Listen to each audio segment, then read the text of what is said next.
Merci de votre confiance et fidélité à la chaîne de l'excellence et du professionnalisme. Bon début de semaine à chacun de vous, téléspectateurs de CML 13 Télévision. Vous êtes en direct, certainement ici à Kinshasa, en province, en dehors du pays. Merci beaucoup de nous prêter votre attention et votre fidélité parce que tous les jours, CML est un jour nouveau ici chez nous. Bienvenue à vous tous. 31 octobre 2022, on va clôturer la semaine aujourd'hui avec des événements très tragiques.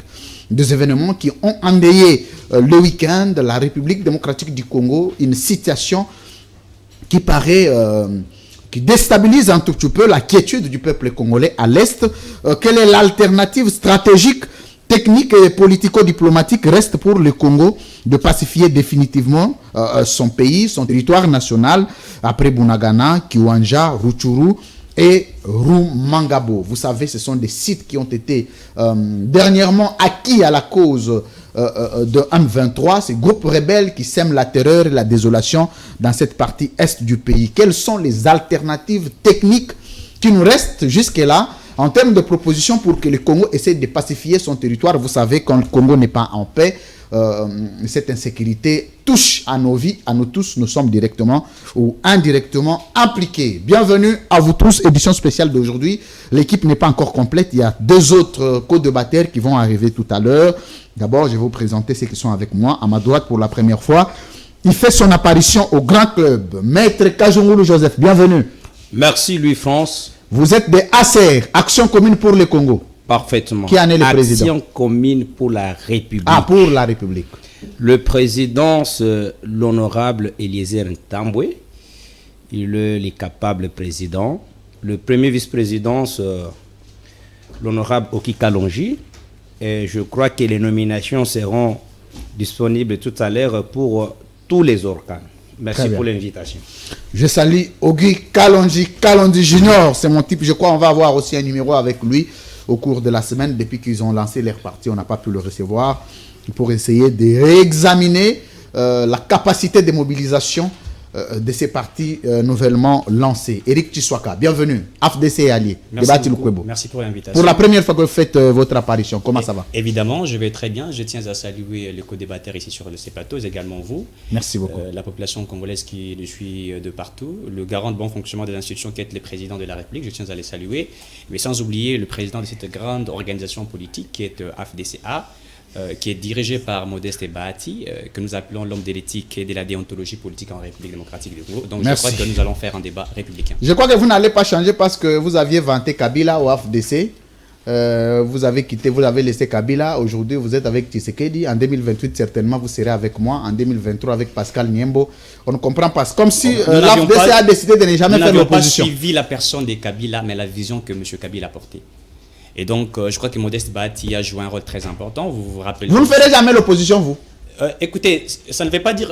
certaines personnes pensent qu'être dans l'opposition, c'est servir la nation congolaise. Et non, je crois que Modeste Bahati joue à la politique de Maître Sun Tzu.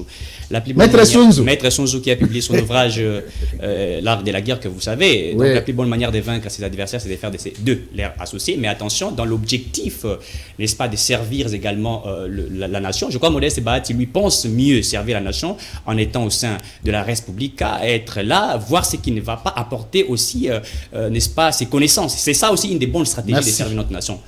Éric Tshisekedi, je vais traverser. Monsieur Alemolo Djaibola, président du LEBAT, bienvenue. En tout cas, merci beaucoup pour l'opportunité. On t'a attendu le jour de mon anniversaire, vous n'êtes pas venu. Malheureusement. Non, mais prochainement, je serai là. Merci en tout cas pour l'opportunité. Je salue mes co-débatteurs. Heureusement pour moi, je ne parlerai de personne en dehors du peuple. En dehors du peuple. Donc, je n'ai pas d'autorité. Soulevez votre micro. Je n'ai pas d'autorité dite morale. Je n'ai pas de personne inventée. Je parlerai du peuple. Donc vous ne répondez plus de Martin Fayoulou? Je ne l'ai jamais été. Vous ne l'avez jamais été? Jamais. Très bien. Donc aujourd'hui, on vous considère comme un leader à part entière. Je l'ai toujours été d'ailleurs. Oh, vous l'avez toujours été? Oui, oui. Merci d'assurer. Allez, Molo Djaibola, bienvenue encore une fois. Merci, à l'édition spéciale d'aujourd'hui. Maître Rodrigue Ramazani Bekola, en vol, bienvenue. Merci Louis. Comment ça va? Oui, je me Les porte très bien. cessanguistes aguerris et certifiés. Oui, je suis d'une école politique, je suis une ligne politique. Oui, je me réclame et je me proclame cessanguiste. Cessanguiste. Alors, On va commencer l'édition spéciale d'aujourd'hui, vous connaissez. La plupart des émissions qu'on a suivies, c'est des émissions qui sont allées dans certaines approches analytiques, c'est-à-dire les analyses politiques.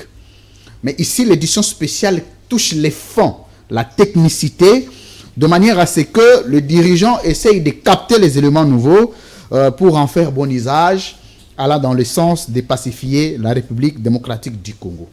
Je vais prendre 3 minutes à chacun, commençant par Maître Kajungulu Joseph, Acer. La situation telle qu'elle est présentée aujourd'hui, il y a un regret. Le regret, c'est d'abord sur la posture gouvernementale de l'État congolais. C'est comme si l'État congolais ne mesure pas à ce jour que Kiwanja, Bunagana, Rutshuru et Rumangabo sont acquis aux forces négatives contre la République démocratique du Congo. En 3 minutes, que proposeriez-vous à la République, au gouvernement congolais, ou qu'est-ce qui reste à faire à l'État congolais pour que demain, sous Félix Tshisekedi, nous puissions voir le Congo être totalement récupéré et plus jamais une partie acquise à la cause de l'ennemi. 3 minutes. Merci Louis-France. Je suis très content, mais je voudrais d'abord, d'entrée des jeux, faire voir à l'opinion qui nous suit aujourd'hui que ça, c'est l'héritage hériteux issu du régime des 18 ans.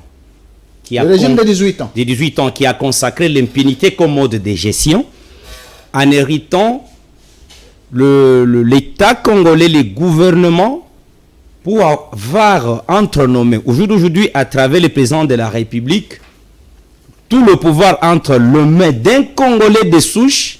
Il y a eu cette bêtise. Vous connaissez que notre gouvernement a connu beaucoup de problèmes à l'époque de Kabila. Brassage, mixage, tout ça, ça fait infiltrer l'armée congolaise. Aujourd'hui, vous aviez appris à travers la société civile du Nord Kivu qu'il y a un haut gradé de l'armée de l'époque, M. Dion Numbi, qui se retrouverait dans le rang d'IM23. Il y a les photos même qui sillonnent, qui circulent dans les réseaux sociaux. Tout ça, ça frise à quel niveau le pays a été infiltré. D'entrée de jeu, je dirais ceci. Avant de proposer techniquement ce que vous aviez besoin, les stratégies pour aider le gouvernement et ceux qui nous dirigent à avoir les éléments de langage, soit des possibilités pour éradiquer une fois pour toutes cette situation, c'est à l'interne que moi je vais commencer, à l'interne. Vous commencez votre analyse sur le plan interne. Interne, mon frère. C'est-à-dire l'État congolais. J'ai toujours proposé ceci. Ça ne sert à rien d'avoir un gouvernement de plus de 56 ministres. Parce que l'actuel, le nouveau gouvernement, les gouvernements en place, est constitué de 56 ministres. Très bien. FCC il y en avait 60. Et je vous donne les faits. Quand vous prenez tous ces portefeuilles, sont rattachés auprès des secrétariats généraux. Et chaque portefeuille correspond à un collège, à la présidence et à la primature. Tout ça, ça nous prend beaucoup d'argent inutilement qu'on devrait utiliser pour renforcer l'armée. Donc vous présentez un problème de moyens. Et c'est ainsi que je suis en train de proposer qu'on doit avoir à l'interne un gouvernement composé de 26 ministères. À l'occurrence que chaque province, comme nous en avons 26, chaque province nous donne un individu compétent dans un domaine déterminé. On aurait supprimé, comme l'actuel gouvernement, on aurait supprimé 30 ministères et 30 secrétariats généraux. Très bien. Prenez seulement l'argent qu'on utilisait pour faire fonctionner les 30 secrétariats généraux et 30 cabinets ministériels. Ça fait 60. Vous allez voir combien de moyens on peut verser à l'armée. Ça, c'est à l'interne. Sur le plan politique, à l'interne toujours. C'est ainsi le lieu de faire l'appel à la conscience collective, à la classe politique, à la société civile de la RDC, de comprendre que celle qui est menacée, c'est la nation congolaise, c'est notre pays qui est menacé. À cette situation, on ne verra jamais l'envol, on ne verra jamais Bolodja, on ne verra jamais Kajungulu avec son asseur ensemble avec les autres. Mais on voit la nation. C'est une honte pour nous, un grand pays, d'être agressé par le Rwanda. Et pour essayer un peu d'extrapoler, je proposerai au gouvernement de prendre langue avec les grands partenaires du Rwanda. C'est ce qu'a proposé Kamere. Les Rwandais ne représentent absolument rien. Je peux te dire, si on prend même tous les Rwandais pour les déverser en RDC, ils ne feront absolument rien. Très bien. Et si on doit avoir un dialogue sincère, pas avec les Rwandais et les Burundais, avec les États-Unis, avec la France et avec la Grande-Bretagne. Parce que la Grande-Bretagne et le Rwanda, ils sont dans une organisation, ils se soutiennent mutuellement et les Juifs, ils doivent s'entraider. Ce sont les membres permanents du Conseil de sécurité des Nations Unies. Non, à part tout cela, vous parlez de 5 membres permanents. Et c'est ainsi que j'ai toujours proposé. Notre affaire, ce n'est pas avec les petits voisins là. Notre situation, c'est avec les 5 membres permanents. Les forces obscures. Qui du reste, voyez-vous, aujourd'hui, il y a lithium. C'est minerai précieux qui doit, d'ici là, bousculer le monde dans la production de voitures hybrides. Et on vous dit que la RDC fournira 60% de cette matière première. Mais toutes ces puissances, comme aujourd'hui il y a l'Allemagne et l'Australie, qui se battent pour que l'une d'elles soit la première en production de ce genre de voitures. Mais viendront au Congo. Et on vous dit que le Congo, c'est parmi les 2 pays qui fournissent, qui font que le monde respire leurs frais.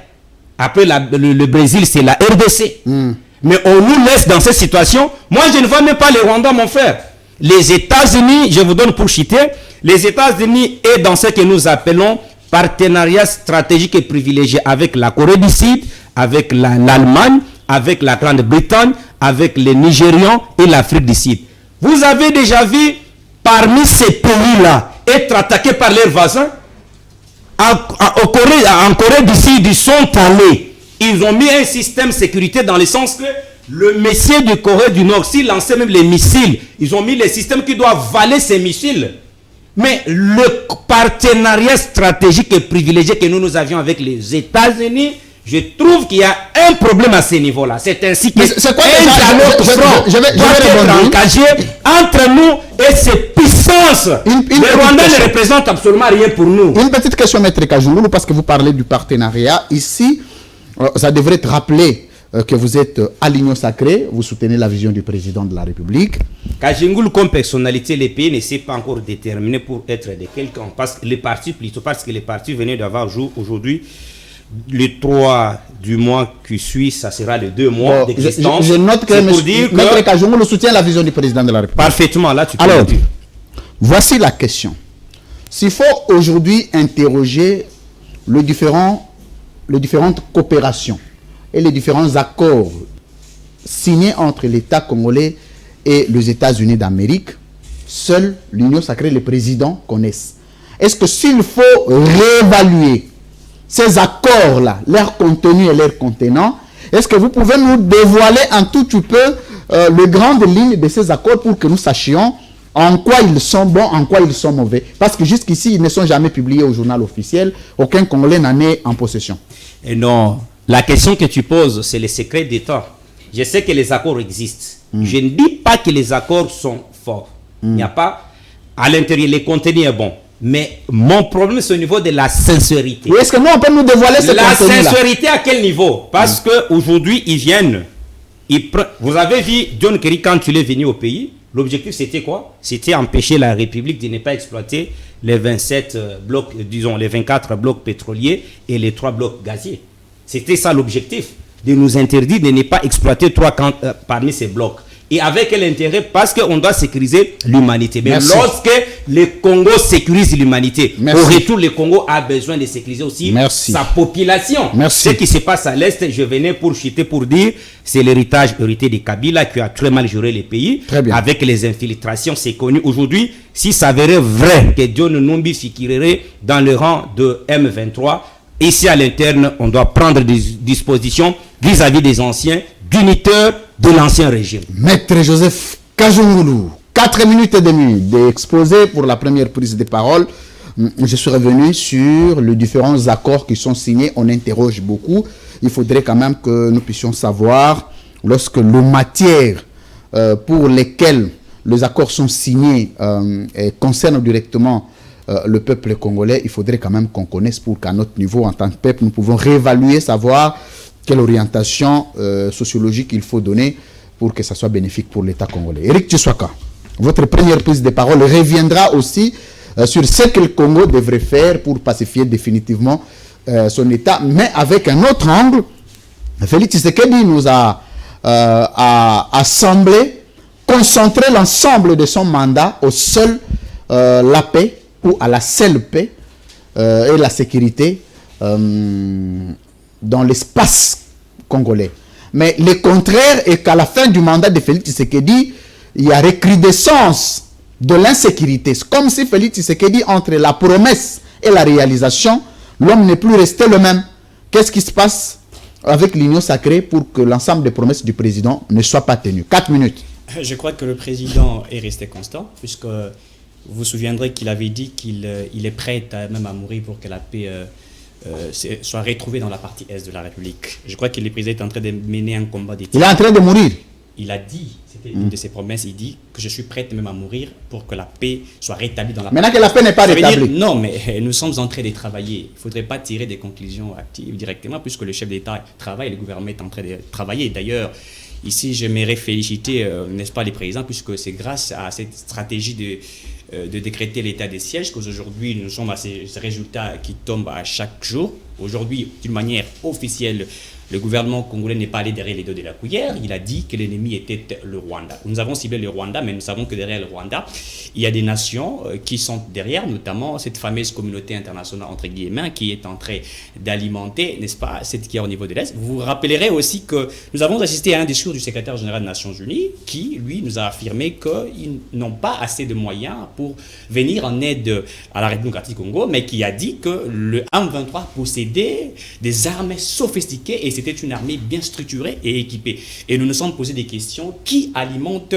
le M23. Vous savez, nous sommes dans une situation très chaotique.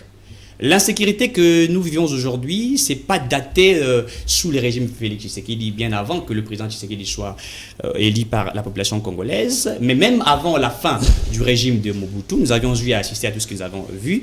Mais le problème du Congo, je crois que M. Kankolongo l'a dit, c'est un problème... M. Joseph Kajungulu, excusez-moi. Il a déjà quitté le parti de Médard. Excusez-moi, Kajungulu. Je n'ai pas quitté quoi que ce soit, je crée mon parti avec d'autres Congolais. Très bien. Voilà. Précision en détail. Parfaitement. Co-fondateur. Je crois que M. Kajungulu l'a dit, il se pose un problème de l'infiltration depuis bien longtemps. Aujourd'hui, nous avons une armée qui est infiltrée, il faudrait le dire. Nous ne savions pas qui. D'abord, il y a une population qu'on ne sait même pas maîtriser. Tous nous sommes ici, personne ne pourrait brandir sa carte d'identité. Donc, depuis très longtemps, nous sommes dans un pays où chacun s'est dit congolais, mais sans présenter une pièce d'identité qui démontre à suffisance qui serait congolais. Alors, nous avons une armée qui est infiltrée, une armée dont vous avez les doubles nationalités, certains qui sont des Rwandais, qui sont des Burundais. Et donc, nous ne pouvions qu'assister à ce qui s'est fait. Pourquoi? Puisque cette stratégie émane de cette fameuse communauté internationale. Ce qui étonne, je ne vous coupe pas, Éric Tshisekedi, je vais vous laisser avancer, c'est vous qui avez la parole. Ce qui étonne ici, c'est la prétention avec laquelle l'Union sacrée, et particulièrement le président, ont tenté de vouloir résoudre la question de l'Est. Avec autant de précision, d'abord, je vais vous rappeler le discours, je suis prêt à donner ma vie, je ne serai bon président que quand la paix sera rétablie dans toute l'étendue du territoire national, je vais aller habiter à l'Est. De toutes ces promesses paraissent fallacieuses. Rien de concret n'a été fait. Voici, le Congolais s'interroge pour dire, est-ce que ce n'est pas à cause de la prétention que nous en sommes là, alors que c'était une question qu'on devrait aborder avec autant de modestie, ne sachant pas encore le contour. Écoutez, dire que ici, les promesses du président étaient des promesses fallacieuses, je crois que cela n'est pas le cas. Le président n'a pas dit qu'il passerait son mandat dans la partie est de la République, mais il a dit qu'il va y aller, n'est-ce pas, de temps en temps, pour rassurer la population de l'Est qu'il serait avec... Et donc, je crois qu'il en avait déjà fait. Il était déjà dans la partie est de la République, il a posé des actes, et d'ailleurs, il va de temps en temps pour voir ce qui va ou ce qui ne va pas. Donc, vous savez que cette situation, je venais de le dire, que la situation de l'Est de la République est datée de longtemps. Et j'ai parlé d'un problème de l'infiltration que nous avions insisté. La communauté internationale a obligé la République démocratique de Congo, a obligé qu'il y ait des nations étrangères qui doivent s'imposer chez nous au Congo pour certaines informations, notamment pour l'exploitation de ce que nous appelons les matières premières non minérées. Et d'ailleurs, je crois que Kajungu l'a encore dit, et d'ailleurs, je veux vous rappeler que quand M. John Kerry est venu, suite à ce que nous avions assisté, notamment, je veux vous rappeler d'abord le départ de l'armée de l'armée kenyenne sur le territoire congolais a été justifié par la position des États-Unis lorsqu'ils sont arrivés. Ils ont demandé à la République démocratique du Congo de ne pas exploiter les 6 blocs, je précise bien les 6 blocs, en disant que c'est là polluerait la nature, alors que vous vous souviendrez que les États-Unis font partie des nations qui polluent à grande échelle la nation, également la Corée du Nord et les autres. Et donc, la prise de position du président Tshisekedi, lorsqu'il dit que nous allions exploiter nos minéraux, a été, n'est-ce pas, prise très mal par les États-Unis. D'ailleurs, c'est pourquoi, d'une manière calamité stratégique, ils ont même, puisque vous savez que le Kenya travaille avec les États-Unis, ils ont d'ailleurs même exigé,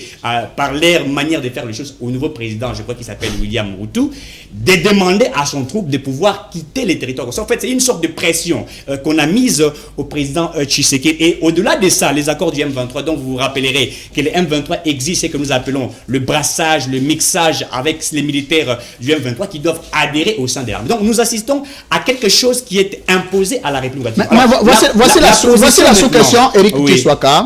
En 4 ans, concrètement, qu'est-ce que Félix Tshisekedi a fait pour pacifier l'Est de la RDC? En 4 ans. En 4 ans, le président Tshisekedi a joué un rôle très important. Premièrement, le président Tshisekedi, n'est-ce pas, a joué une sorte de diplomatie pour demander à cette fameuse communauté internationale de dire, si vous voulez venir investir dans ces pays, nous faisons ce que nous appelons des contrats win-win en anglais, qui signifie des contrats gagnant-gagnant. C'est-à-dire que vous veniez, vous mettez vos entreprises, les Congolais bénéficient. Non, pour pacifier, lui, il a fait quoi concrètement? Je parle de ça, puisque... je parle du concret maintenant, nous avons quitté l'aspect théorique. Non, mais du concret. Premièrement, le président Tshisekedi décréta l'état des sièges, qui est conformément à la Constitution, je crois, dans son article 85, c'est maintenant qui a résolu quoi? Mais qui a résolu beaucoup de choses. L'état des sièges aujourd'hui a réduit le taux de mortalité. Vous vous souviendrez qu'il y avait plus de 6 millions de déplacés. Pratiquement 2 millions auraient gagné la partie Est de la République. Ça, c'est déjà une des solutions que l'état des sièges a produit. Au-delà de ça, nous avons dû arrêter, n'est-ce pas, certains militaires rwandais, et nous avons brandi sur l'espace international pour dire, voilà ceux-là qui menacent l'intégrité territoriale. Donc, ce sont des actes qui ont été posés. Vous vous souviendrez que pendant 18 ans, c'est vrai que Kabila, deux fois, avec ses stratégies, il mettait pour que la paix regagne dans la partie Est de la République, mais il n'avait jamais appliqué la Constitution dans son article 85. Nous en avions fait. Mais au-delà de ça, le président a usé de sa force, n'est-ce pas, diplomatique, pour essayer de parler avec Paul Kagame d'une manière stratégique pour dire à M. Paul Kagame, nous pouvons travailler d'une très bonne manière, mais nous ne pouvons pas, n'est-ce pas, nous entretuer. Donc je crois que le chef de l'État a posé aussi des actes que nous pouvions tous saluer. Merci. L'équipe de l'édition spéciale sera au grand complet parce que nous saluons la présence. Il faut entrer, il n'y a pas de problème à entrer. Entrez, ils vont porter les micros, mais il y a un Poutine qui s'improvise, qui ne va pas porter les micros. Très bien. La présence de Maître Nico Mayenge et de Arma Moukoulumbuji. On va s'arranger pour porter le micro. Ils sont arrivés largement en retard. Pour la première fois, Maître Nico Mayenge va arriver en retard. Il faut le lui comprendre. Bienvenue à vous tous, mesdames, messieurs. Merci encore une fois parce que nous allons réfléchir comment mettre fin à l'insécurité de la RDC avec quelques propositions techniques, stratégiques et politico-diplomatiques des experts qui seront sur ce plateau pour proposer à l'État congolais qu'on appelle État défaillant vis-à-vis de la situation de l'Est. Allez, Bolo Djaïbola. 4 minutes. Vous avez suivi de vos co-débatteurs ce que Félix Tshisekedi a fait en 4 ans. Et vous avez, comme il s'agit de l'État congolais, quelques propositions techniques de recherche à faire de manière à ce qu'ensemble, toutes les intelligences qui seront dégagées ici bénéficient à l'État congolais d'être en paix et en sécurité de façon définitive. 4 minutes. Oui, en tout cas, je ne suis pas surpris des incantations développées par nos amis, justement parce qu'ils ont la posture de défendre un individu au lieu de défendre les principes. Nous sommes en face de faits réels. C'est-à-dire que nous sommes en face d'une situation de guerre qui demande beaucoup d'intelligence, beaucoup de tact, et fort malheureusement, nous ne sentons pas cela. On nous dit, M. Félix Tshisekedi aurait décrété l'état de siège. Donc c'est ce que M. Félix, c'est ce qu'on considère comme résultat par rapport à sa gouvernance. On nous dit, le Kenya travaille avec les Américains, ce qui justifierait le retrait des officiers kenyans. On nous dit la diplomatie agissante du chef de l'État congolais aurait mené une diplomatie agissante. On nous demande à nous de faire des propositions. Je crois que nous devons d'abord nous ressaisir. Nous ressaisir. Il faut d'abord comprendre le contexte. Merci d'avoir apaisé les plateaux. Il faut savoir ce qui se passe. Qui sont les acteurs majeurs? Comment procèdent-ils? Qu'avons-nous pour le contrer à arrêter de nous tuer? Et quelle est la finalité de notre existence? Si nous n'arrivons pas à répondre à ces questions, il nous sera difficile de faire un bon débat. Très bien. Parce que d'abord, au départ, il y a des choses pour lesquelles nous devons être intransigeants. Par exemple, notre territoire, on n'a pas le droit de les céder parce que ce n'est pas nous qui nous sommes battus pour en avoir. Très bien. Mais aussi notre identité. La nationalité congolaise, d'origine, j'insiste, n'est pas à céder. Et puis, troisièmement, notre dignité en tant que peuple souverain doit être considérée en tant que telle. Si nous avons déjà ces trois éléments, tous les autres débats, on peut en discuter. Mais commençons d'abord par les agirs de M. Félix Tshisekedi. Les agirs. Il trouve un pays en conflit d'intérêts avec d'autres pays. Et fort malheureusement, dans sa stratégie trop faible, trop molle, il s'est permis d'aller signer encore des accords avec les ennemis de la République sous prétexte qu'il voulait solutionner le problème. Il a pris des engagements avec le Rwanda, avec l'Ouganda, avec le Burundi, avec la Tanzanie, avec le Kenya, avec la Zambie, avec tous les autres pays voisins, parce que dans son entendement, si cédait une partie de notre souveraineté, certainement que les gens allaient comprendre que nous devions vivre en paix. En oubliant que la question de l'Est est transversale. Parce que, en suivant nos amis, ils veulent rester dans le carcan d'une approche socio-économique. Alors que la question est transversale. Il y a d'autres dimensions que eux n'arrivent pas à intégrer. Ce qui sous-entend qu'ils ne maîtrisent pas la vraie question de l'Est. Nous avons certes l'enjeu économique. Nous avons aussi un problème identitaire. Nous avons l'hégémonie, la vision hégémonique développée par certains pays et certaines puissances. Ce n'est pas seulement économique. Parce que la guerre du Rwanda n'est pas seulement économique. La guerre du Rwanda, c'est un problème identitaire. Il y a un problème de l'espace, pas seulement en termes de ressources, mais en termes d'influence. Il y a un problème de la domination de la race bantou. Et tous ces éléments-là mis ensemble, ça démontre que nos amis qui sont en face n'ont aucune maîtrise des enjeux. Aucune maîtrise. Alors, lorsque vous avez des gens qui n'ont aucune maîtrise des enjeux, il nous sera difficile d'apporter des solutions adéquates. De quel enjeu vous parlez? Non, mais je dis par exemple, les velléités du Rwanda ne sont pas qu'économiques. Le Rwanda veut avoir la maîtrise parce qu'il considère pour sa part, ce n'est pas seulement le Rwanda, le Burundi, l'Ouganda, une bonne partie de la Tanzanie et le Soudan du Sud. Apparemment, les amis n'arrivent pas à intégrer, qui veulent prendre une partie de notre territoire. Ça, ce n'est pas un enjeu économique. Il y a des Rwandais qui veulent avoir par la force notre identité. Ça, ce n'est pas un enjeu économique. Il y a les velléités hégémoniques de la race Tutsi sur le Congo. Ça, ce n'est pas économique. Il faut prendre la question dans sa globalité. Ce qui veut dire que lorsque vous dégagez le problème, les raisons du problème, les acteurs, c'est en ce moment-là que vous allez proposer des pistes et des solutions. Fort malheureusement, ils n'ont pas cette maîtrise. Mais ce qui m'a plutôt choqué, c'est d'apprendre ici que les Kenyans travailleraient pour le compte des Américains. Alors que le Kenya est un pays solution, d'après M. Félix Tshisekedi. En même temps, les Ougandais était présenté comme pays solution, alors qu'en réalité, les Ougandais font partie de la crise. La communauté dite internationale, le puissance, on a cité les Américains, qui étaient chantés ici en longueur de journée. Diplomatie agissante, diplomatie agissante. C'est aujourd'hui qu'ils comprennent que les Américains sont derrière le Rwanda. Et d'ailleurs, ça nous a pris près de 3 ans pour faire voir M. Félix Tshisekedi que le Rwanda était derrière l'instabilité de la partie est. Pour vous laisser avancer, il y a une sous-question pour vous, M. Alain Bolodjoa.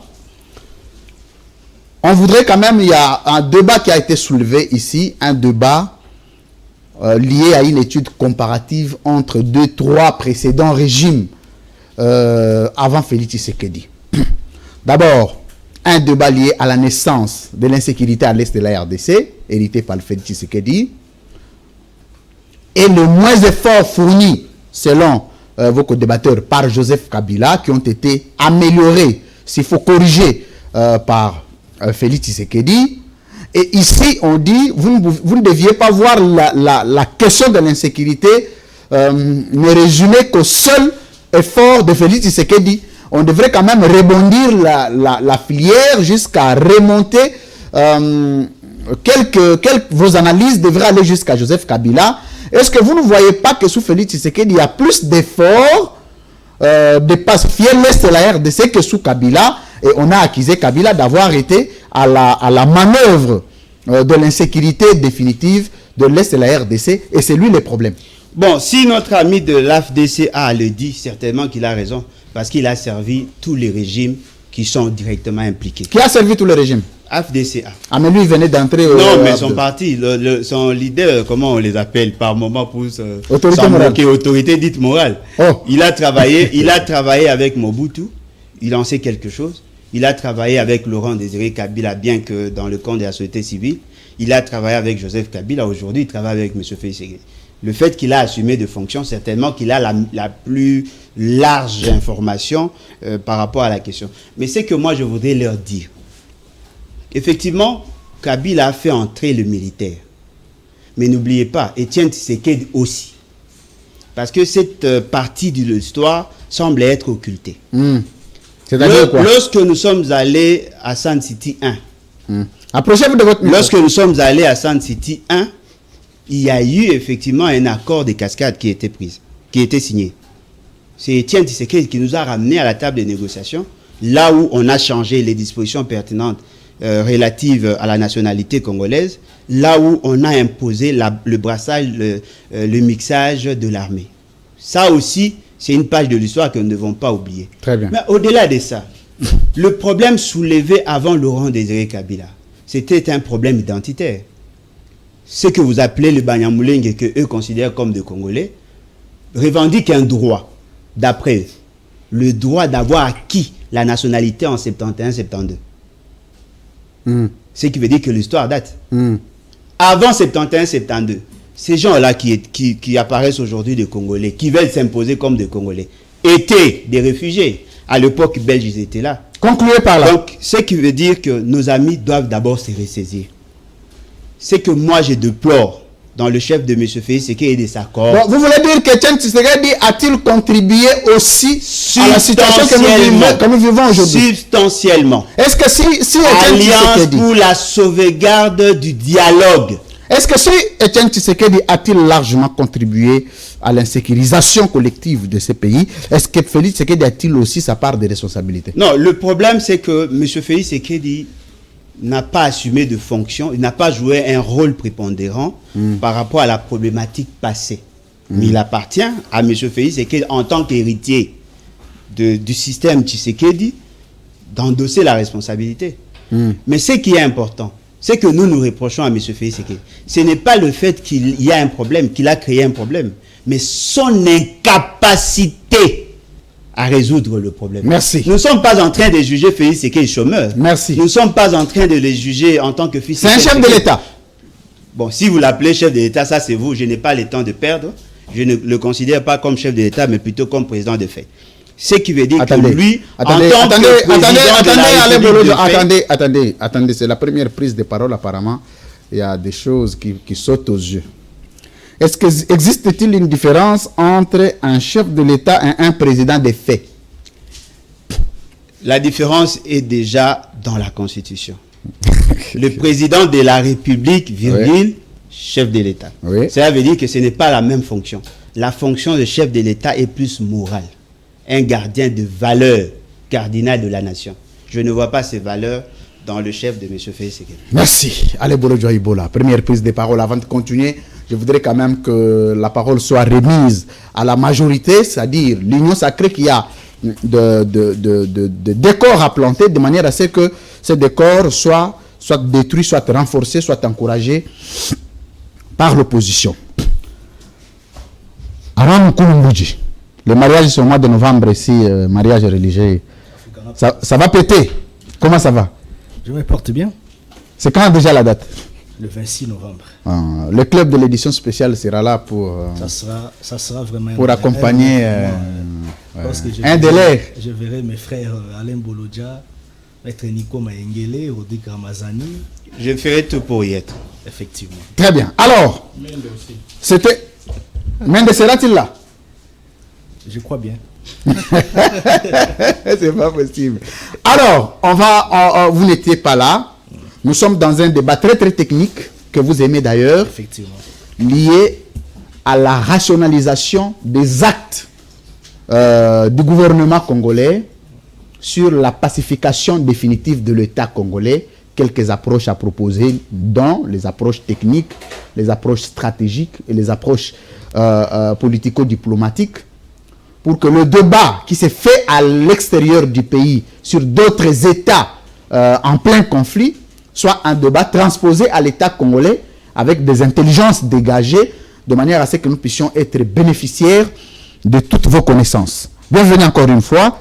Qu'est-ce que vous pensez de la situation à l'Est et qu'est-ce que Félix Tshisekedi a-t-il fait exactement que vous trouvez être consolidé si demain il n'est plus là au pouvoir en 2023 ou de choses qui méritent d'être corrigées s'il y a des erreurs? 4 minutes. Merci Louis-France. Je commencerai d'abord par lancer un appel vibrant. Un appel patriotique à tous les Congolais et Congolaises. Parce qu'il s'agit ici d'une question liée à l'intégrité territoriale de notre pays. Ce n'est plus question de l'opposition, ni encore question de la majorité au pouvoir, non plus une question de la société civile. Ce n'est pas aussi une question réservée à la diaspora. C'est maintenant de tous les Congolais. Une question qui devra en réalité engager toute la population congolaise d'une manière générale. Très bien. Lorsque je parle de la population congolaise d'une manière générale, je fais allusion à toutes les parties prenantes des forces vives de la République démocratique du Congo. Et donc, ce n'est pas quelque chose qu'il faudrait simplement réservé pour le président de la République. Bien qu'il ait le commandant suprême en Sénat, moment, c'est le président de la République. Et c'est à lui que revient la première responsabilité. Agit avec la première responsabilité de l'État. C'est vrai, c'est une réalité politique, mais aussi constitutionnelle. Mais nous devons comprendre une chose. Il ne faudrait pas que nos amis de l'opposition puissent jouer les jeux de faciliter la tâche à nos agresseurs sur le plan médiatique. Là, vous donnez des notions patriotiques et nous n'acceptons des notions de j'ai en face de moi des amis intelligents, des patriotes. En eux, je reconnais quand même des qualités, mais aussi de valeurs patriotiques. Très bien. Et donc, je m'en vais très rapidement possible pour recadrer un certain nombre de... C'est l'édition spéciale, vous en avez le droit. Nombre de comportements que j'ai détectés ici dans le chef des argumentaires. D'abord dans les Alain Bolodja, parce que c'est ça la beauté de l'édition spéciale. Je viens en fait d'entendre, d'écouter. Non, nous devons commencer d'abord par saluer les efforts fournis à travers l'état de siège. Très bien. Pourquoi j'ai dit ça? Vous savez, c'est vrai, moi je l'ai toujours dit, Kabila a fait ce qu'il pouvait faire. Lorsque le président Tshisekedi arrive au pouvoir, le président Tshisekedi voit une armée qui n'avait pas assez de réformes à son sein. Ça veut dire ceci. Au jour où nous sommes, notre armée doit subir des réformes courageuses. Et c'est ce qui est en train d'être fait. c'est ce qui est en train d'être fait, j'allais dire. Lorsque vous voyez la loi sur la programmation militaire, promulguée par le président de la République, ce sont des efforts dans les domaines militaires, dans les domaines de la défense et sécurité, même dans les domaines des renseignements de notre pays.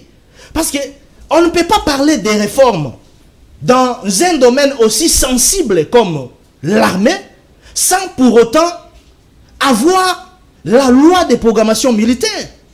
C'est à travers cette loi qui venait d'être promulguée par le président de la République que nous aurons des rubriques réelles, des rubriques avec des chiffres techniques où nous saurons, par exemple, que pour la logistique, il nous faut autant. Des experts vont y travailler, ils sont déjà en train de faire ça. Pour le service des renseignements, nous devons avoir autant comme budget réel. Il faut saluer aussi les efforts. Parce que pendant 18 ans des années passées, nous avons eu un budget réservé pour le secteur de la défense et sécurité à une dimension seulement de 350 millions de dollars américains. Et avec le président Tshisekedi, dans moins de 4 ans, si je peux dire ainsi, moi je ne compte pas souvent FCC Cash, bon je peux compter ça, l'époque FCC Cash, parce que nous étions ensemble, il y avait des turbulences politiques, vous le savez bien, mais on vient avec Sam Malukonde, une année seulement. Une fois que cet homme est en train de transpirer, il n'y a pas de courant. On utilise le dispositif de nous quittons des 350 millions de dollars américains pour le pourcentage budgétaire alloué dans ce secteur de la défense et sécurité de notre pays, armé disons comme ça. Et aujourd'hui nous sommes à 1 milliard de dollars américains. On ne peut pas faire une guerre sans pour autant réunir les moyens nécessaires à des dispositions financières. Il faut des dispositions financières, il faut des dispositions logistiques, mais aussi il faut des dispositions stratégiques même sur le plan mondial. Alors, je voulais rebondir par là. Très bien, Armand Moukoulou, pour ce tableau qui est en train d'être peint. C'est toujours important quand vous touchez aux chiffres et ça me fait du bien. Félicitations pour ça. Il faudra quand même qu'on revienne sur les différentes stratégies. Merci beaucoup, Louis-France. Du gouvernement congolais. Parce que nous entendons parler assez des stratégies.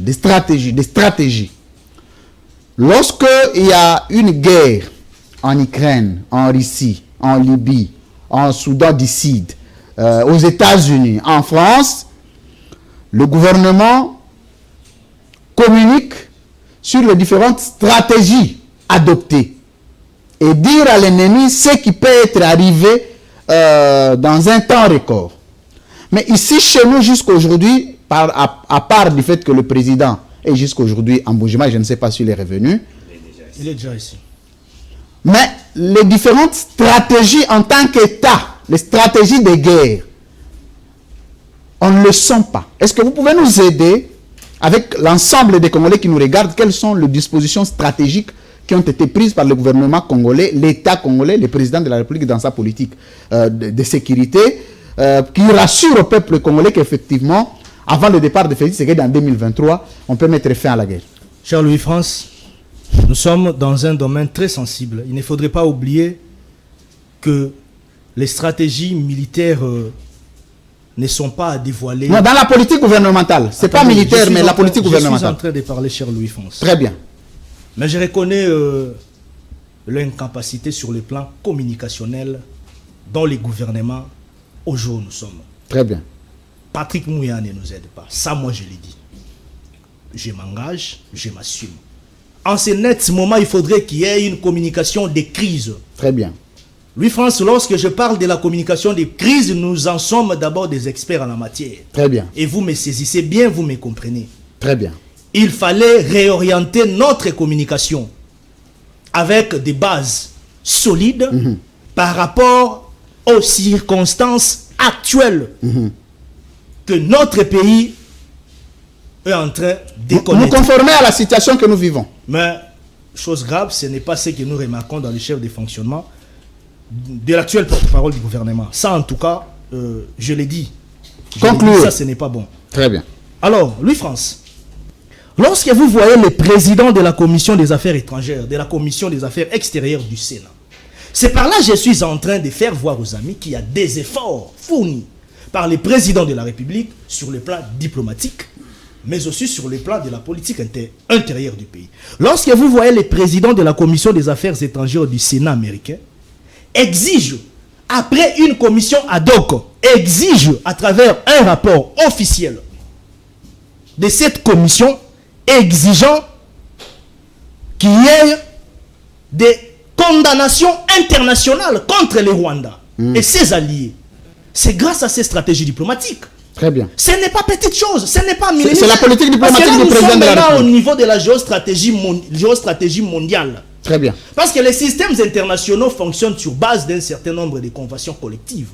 Comme vous le savez bien, on ne gère pas la politique intérieure d'un pays en s'opposant à ses alliés extérieurs. Sinon, le système international. Il faut qu'il y ait une coalition. Sinon, il faudrait qu'il y ait une collaboration permanente. Mais je vais vous citer pour terminer. La philosophie intérieure de la politique d'un pays avec les accès extérieurs. Je vous cite des cas. Je vous cite des cas comme vous parlez des résolutions du système international. Lorsqu'il y a eu guerre, crise au Soudan du Sud, plus de 4 résolutions du Conseil de sécurité des Nations Unies et même de l'OIA pour sanctionner des velléités. Lorsqu'il y a eu crise en Libye, plus de 14 résolutions du Conseil de sécurité des Nations Unies ont été prises grâce à la diplomatie libyenne.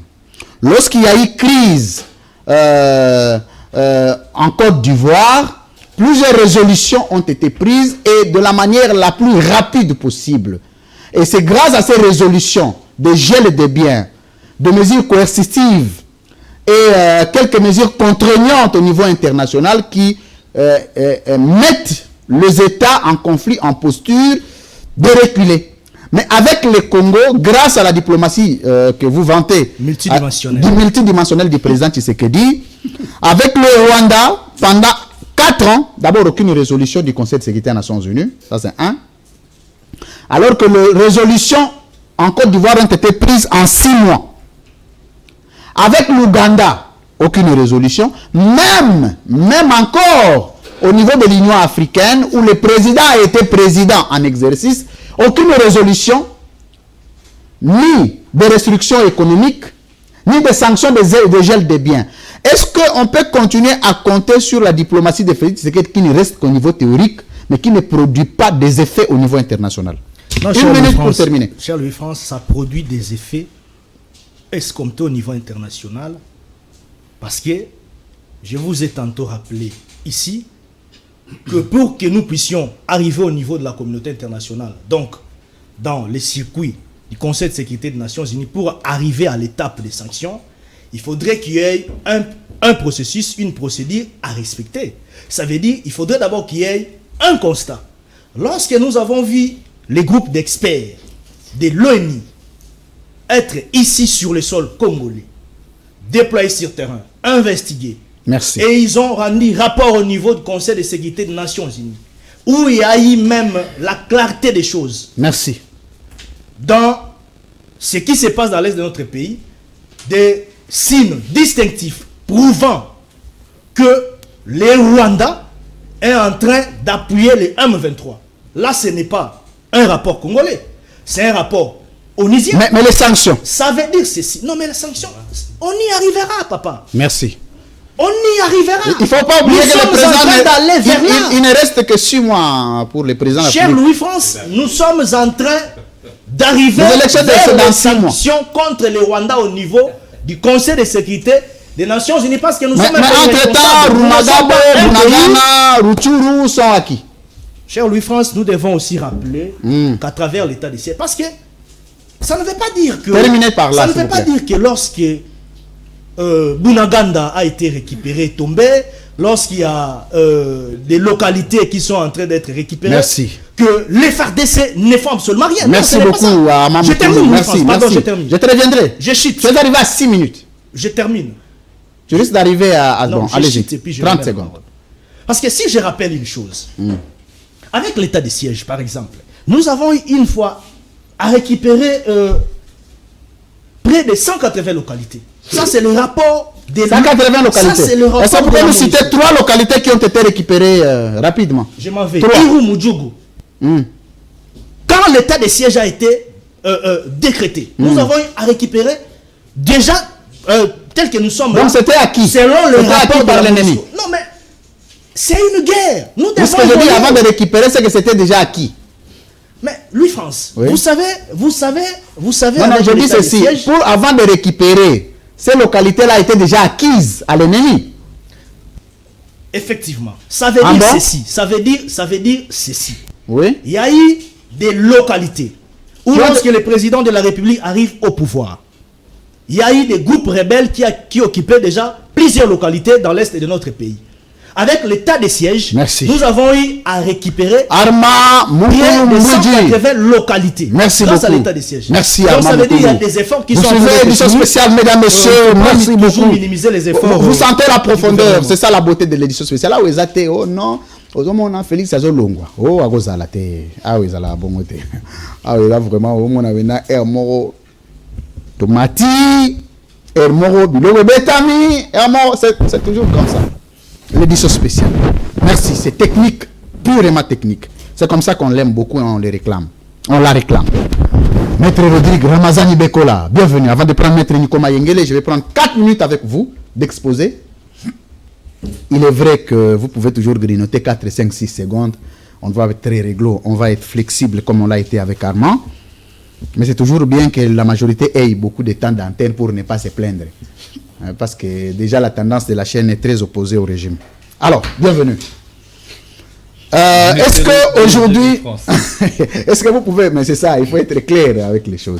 Est-ce que vous pouvez nous dire aujourd'hui que Félix Tshisekedi a réellement fait des efforts, des exploits qui méritent d'être salués? Et si vous avez d'autres propositions à ajouter dans ce qui est fait par Félix Tshisekedi, techniquement, stratégiquement, ou vous arrivez finalement à une conclusion de dire Félix Tshisekedi ne fait rien et vous nous démontrez en 4 minutes. Merci Louis-France. Parce que nous parlons de la sécurité, je crois que s'il faut analyser la situation de 2018, ou après la passation civilisée du pouvoir et la situation dans laquelle nous sommes aujourd'hui, vous allez remarquer que le pays est plus fragile qu'à l'époque où Félix Tshisekedi prenait le pays. Ah bon? Du point de vue sécuritaire, la situation s'est dégradée. Voici la situation sécuritaire, comment elle s'est présentée. Les indicateurs. En 2018, bon, lorsque Félix Tshisekedi fait la remise et reprise avec lorsque le président de la République. Pardon? Lorsque le président de la République, parce qu'il n'a pas eu le pouvoir en tant que Félix Tshisekedi. Moi, je ne suis pas contre le fait qu'il soit président de la République, chef de l'État. Et moi, je ne suis pas contre, je ne suis pas dans de terminologie. Je parle de lui étant que président de la République, chef de l'État. Après les autres considérations, je respecte la position des autres. Le président de la République, parce que vous le voulez, lorsqu'il prend le pays... C'est pas parce que je le veux, c'est comme ça. Lorsqu'il prend le pays... Maître Rodrigue Ramazani. Non, je tiens à insister que Félix Tshisekedi est le président de la République démocratique du Congo. Je ne veux pas que ça fasse un débat, en fait. Très bien, allez-y. Okay? Lorsqu'il prend le pays, il trouve certes des poches d'insécurité. C'est inaliénable. On ne peut pas le refuser. Mais ces poches d'insécurité était une situation qui nécessitait des opérations de maintien de l'ordre public. Il faut faire une différence entre les opérations de maintien de l'ordre public et les opérations de guerre. Au regard de la situation préalablement trouvée par l'actuel régime, qui nécessitait le maintien de l'ordre public, est-ce que la situation a évolué ou la situation a régressé? Parce que Félix Tshisekedi prend la République démocratique du Congo, l'ensemble de l'étendue du territoire national était sous contrôle du gouvernement. Cependant, il y avait des postes d'insécurité. Ça, il faut le reconnaître. Avec des opérations de maintien de l'ordre public, on pouvait bouter dehors les différents groupes armés qu'il y avait. Mais aujourd'hui, quelle est la situation? Aujourd'hui, la situation est que Bunagana est occupé, Kiwanja est occupé, le RND coupé. Et d'ailleurs, il y a eu un problème de coordination des unités d'infanterie et les unités d'appui lors des opérations, sur le théâtre des opérations sur cette route. Donc il y a un sérieux problème. Sur le théâtre des opérations. Oui, il y a un sérieux problème de coordination d'abord de nos unités sur place. Il y a déjà un problème. Parce qu'il y a plusieurs chaînes, apparemment. Mais oui, mais nous n'en sommes pas là. Nous ne sommes pas sur ce débat opérationnel et tout. Les problèmes, nous sommes en train de peindre un tableau pour présenter qu'aujourd'hui, le pays a régressé du point de vue diplomatique. Mais pourquoi du point de vue sécuritaire. Mais pourquoi? Pourquoi nous en sommes là? Il faut toujours le rappeler pour que le Congolais ne l'oublie pas. Après, je vais revenir sur quelques recadages. Nous en sommes là parce que le président de la République avait pris des mauvaises décisions. Tant du point de vue diplomatique que du point de vue sécuritaire et du point de vue politique interne. Très bien. Le président de la République arrive au pouvoir. Il trouve une contestation en interne de ceux-là qui ne reconnaissent pas son pouvoir.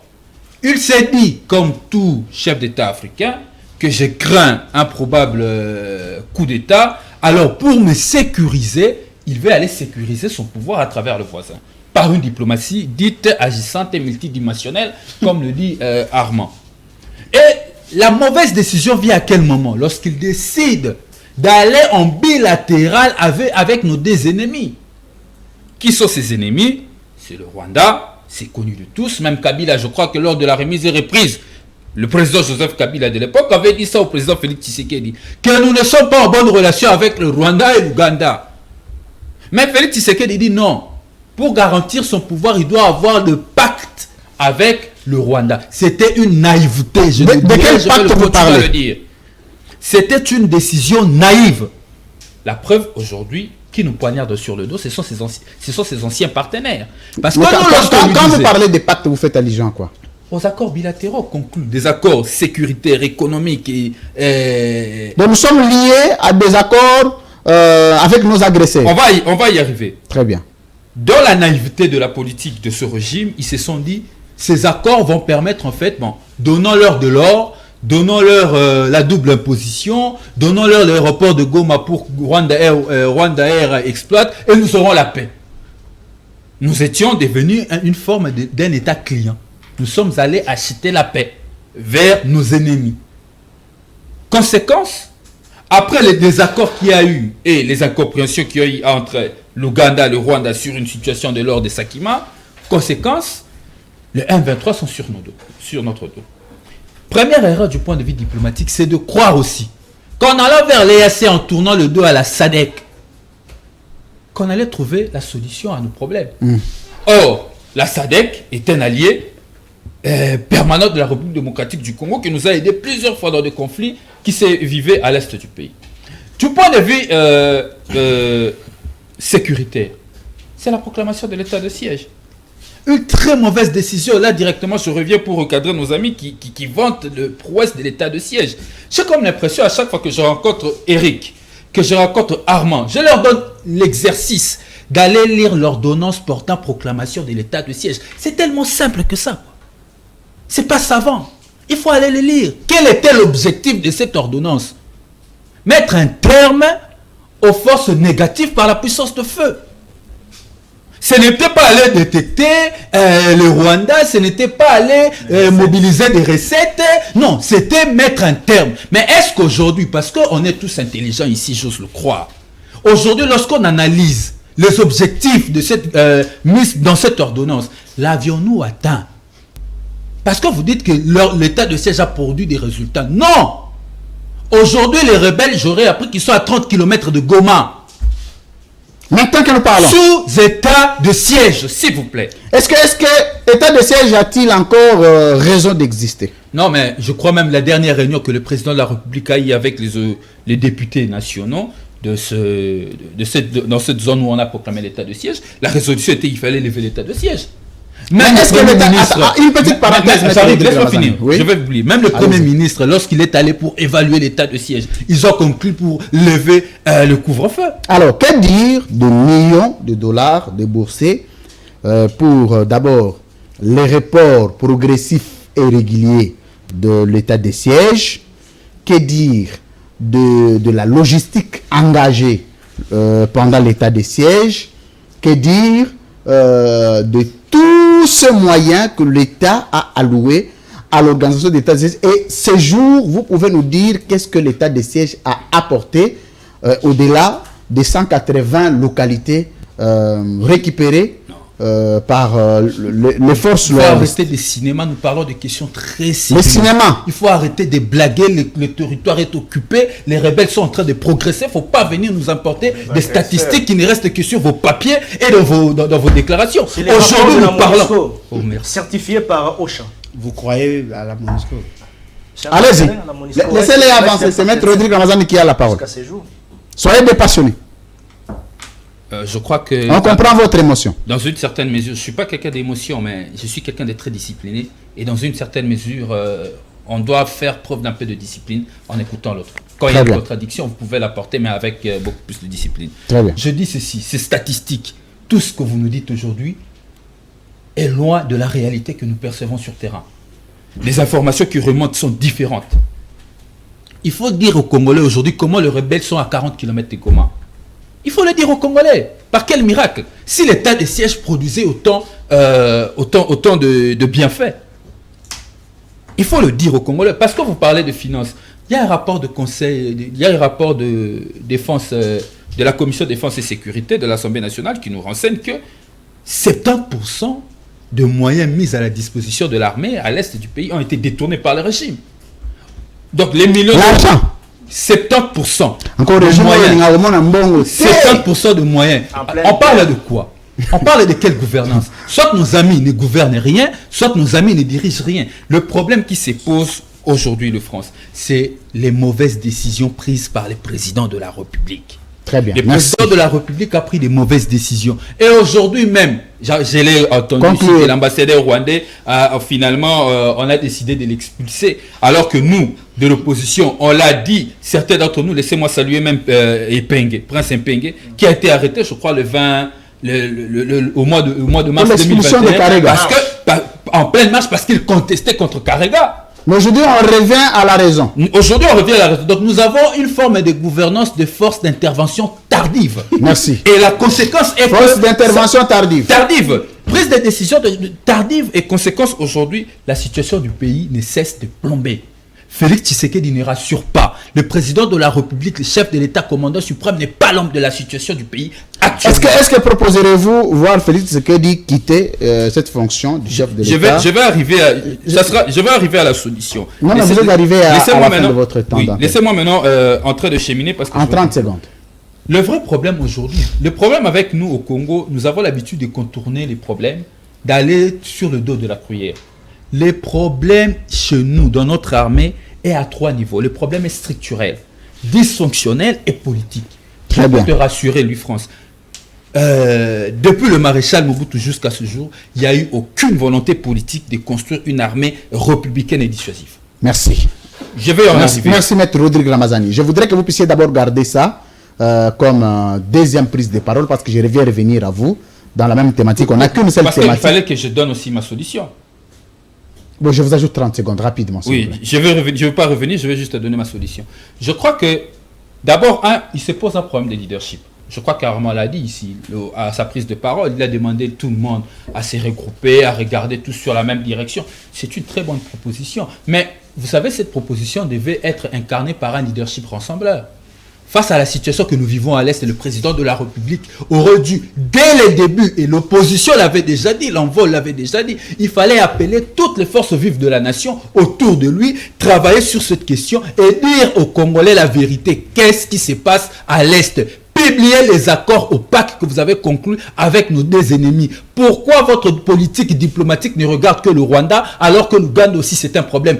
Au regard de tout ça, lorsque vous allez dire à toutes les forces vives de la République, nous allons être dans une cohésion nationale pour regarder sur la même direction parce que l'intégrité du territoire national et notre souveraineté est menacée. Donc, ma conclusion sur cette première prise de parole est de dire qu'aujourd'hui, tout est démontré que le problème s'appelle Félix Antoine Tshisekedi, président de la République. Merci. Le problème du pays aujourd'hui, c'est notre président qui prend de mauvaises décisions. Et ces décisions aujourd'hui, et la seule solution est de nous amener tout droit. Soit le président doit décider de démissionner et laisser le pays entre les mains de ceux qui vont le gouverner. Merci beaucoup. Deuxième solution, allons aux élections et le mettre hors d'état de nuire parce que le président de la République est devenu aujourd'hui un problème pour toute une nation à cause de sa gouvernance chaotique. Très bien.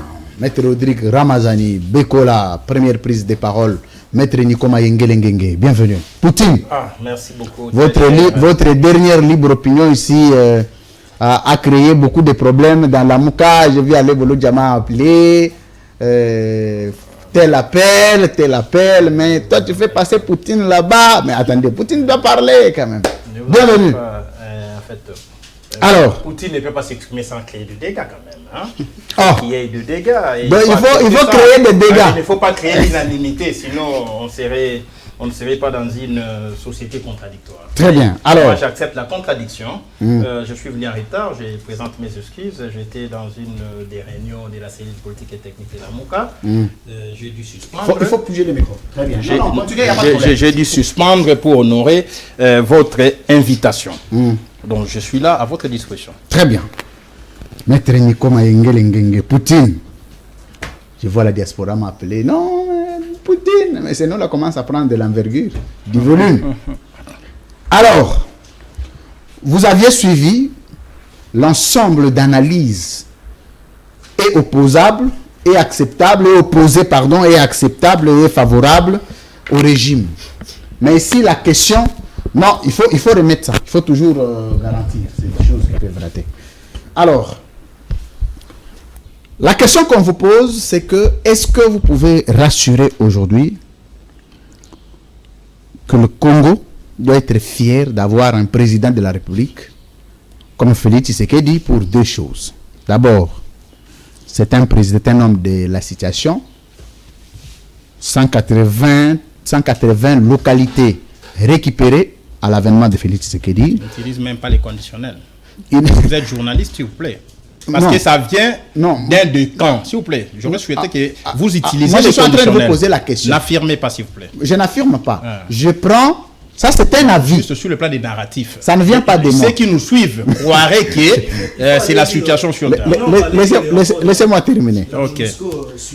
Au regard de sa diplomatie agissante et multidimensionnelle,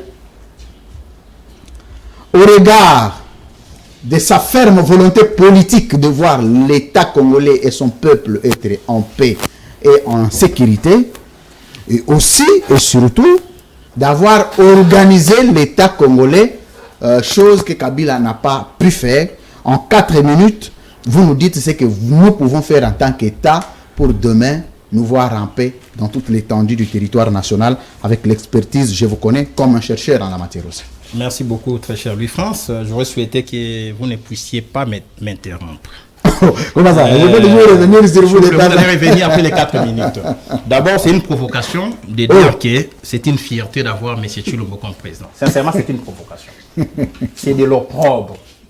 C'est une malédiction nationale qui va nous lier jusque peut-être à la 3e, 4e génération. Parce que ce que M. Tshilombo a fait, personne n'a fait de pareil. Comment ça? Un monsieur qui arrive au pouvoir, dans un contexte très bien défini, celui du coup d'État électoral, il voulait rassurer, comme l'a dit mon très cher Rodrigue, ses partenaires, ses arrières, d'où l'hécatombe politique que nous avons aujourd'hui. J'aurais souhaité aborder les questions liées aux enjeux de la guerre pour comprendre les degrés de trahison, des complicités, des légèretés hautement blâmables dans les chefs de gouvernance actuels. Mon très cher Alain a parlé des enjeux de la guerre. Mais comment il n'a pas siégé à la cellule politique de la MOCA? Qui? Non, Alain n'est pas de la MOCA. Il n'est plus ou il n'est pas? Non, il n'a jamais été de la MOCA. Très bien. Il est lié à des personnalités de la MOCA. Il est lié à des personnalités. C'est ça, il est là. Donc, je connais sa philosophie, on a évolué ensemble. On a été dans plusieurs réunions conjointes qui nécessitaient l'expertise. Donc nous sommes avant tout des experts dans un domaine comme dans un autre. C'est ça la beauté des gens qui se battent pour les changements radicaux. Contrairement aux amis qui sont... Contrairement à nous autres. Ici, les enjeux de la guerre. Très bien.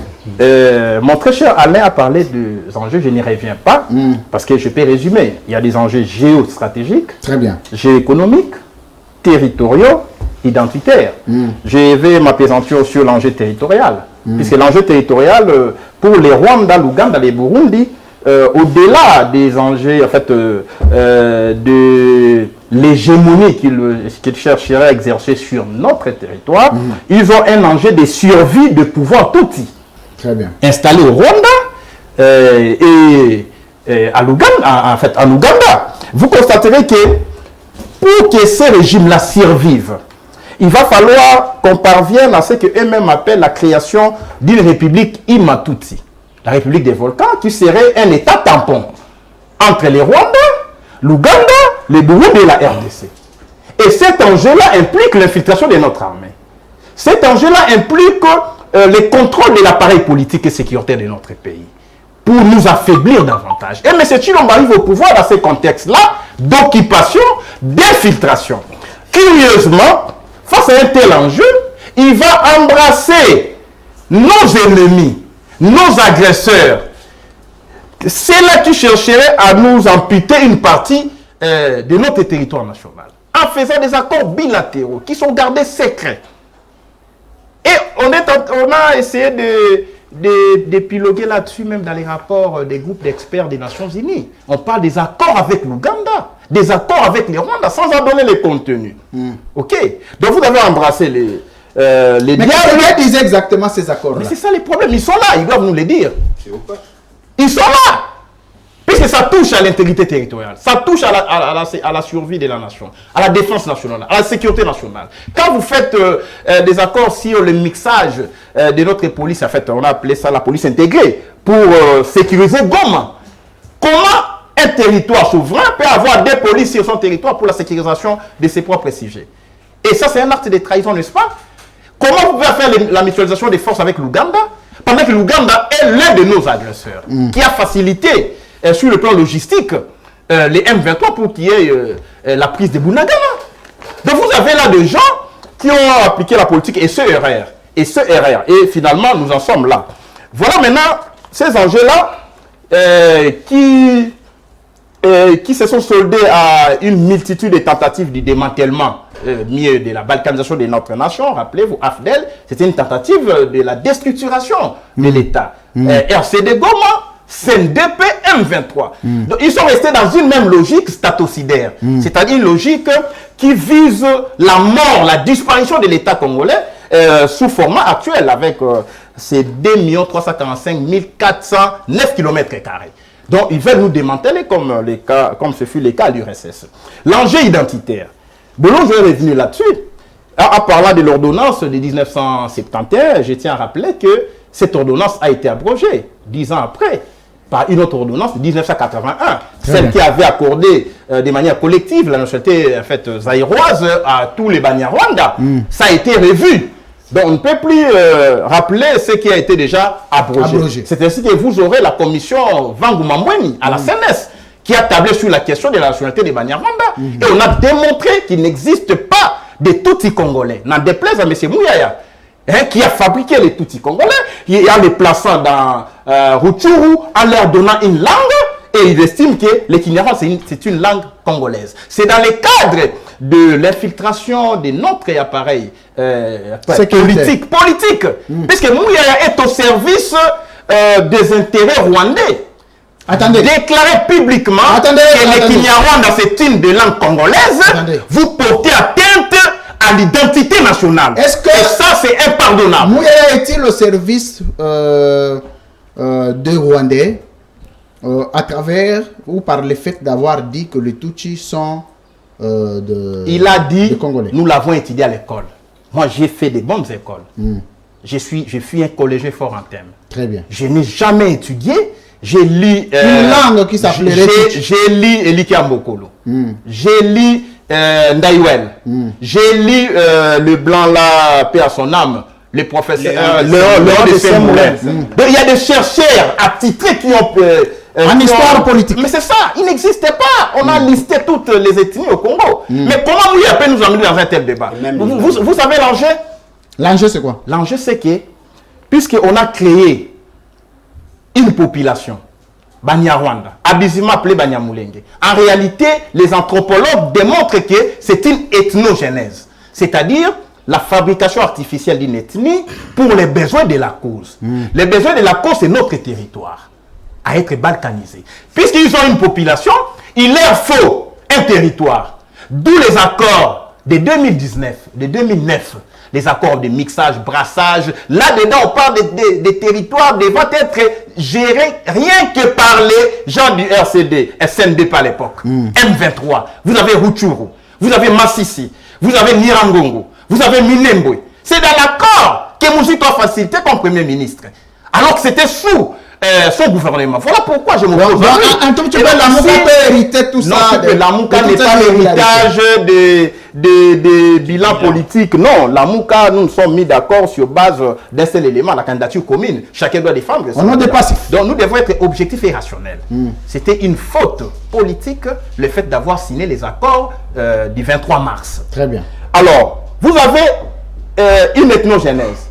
Il est à fond les territoires. Ils ont les Minembwe. Aujourd'hui, ils occupent tout Rutshuru. Ok? Il est à fond une langue. Nous, il y a en clair une. Les Kinyarwanda est une langue congolaise. Vous voyez le processus?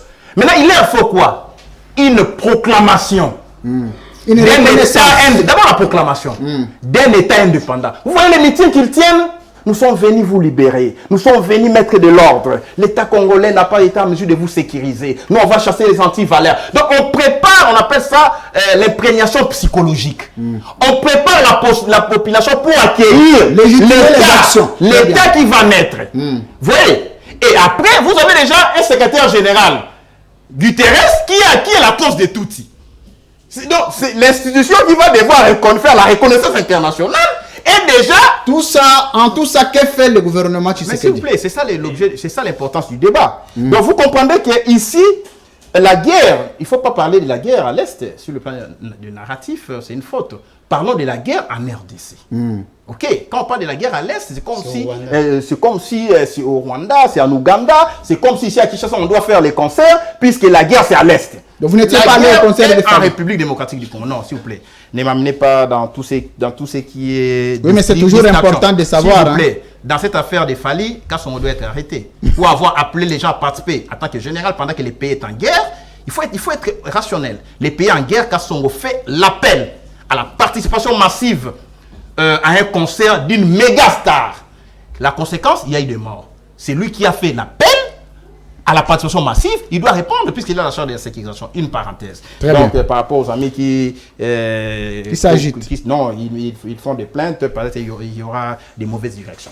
Donc ici, la guerre en République démocratique du Congo implique la remise en question de notre système de défense. J'ai fait des recherches là-dessus.